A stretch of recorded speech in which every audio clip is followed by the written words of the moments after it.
Good evening. With the COVID vaccine open to almost everyone in Ohio, there's high expectations for life to return back to some kind of normal. Right, but we keep hearing health officials remain concerned over surges in case numbers and the variants out there. Health officials are worried that the nation is on the brink of a fourth surge, and the data is showing that infections are now skewing towards the younger generation.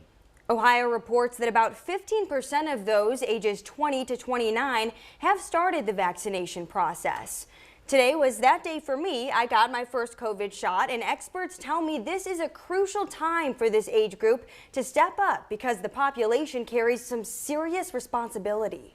The Ohio Department of Health reports about 187,000 Ohioans in their 20s have gotten at least their first COVID vaccine dose. 20 to 29, this is the backbone of your workforce. Doctors tell me it's vital for this population to act fast. If it was up to me, I probably would have gone in and tried to vaccinate people in this age group first. This is probably the way to hit the virus hardest and slow down the spread the fastest by getting to the people who have the most social connections and who are just out and about, frankly, more than everybody else. Anyone who believes they do not need the vaccine because they are not high risk or already had COVID is wrong, according to experts who say we have new data we did not have before. In the last study I saw, the asymptomatic or mildly symptomatic people that they were looking at, when they went back 5 months later, it was only 10 or 20% of them that had any detectable immunity left. Doctors urge the under 30 group to look at the big picture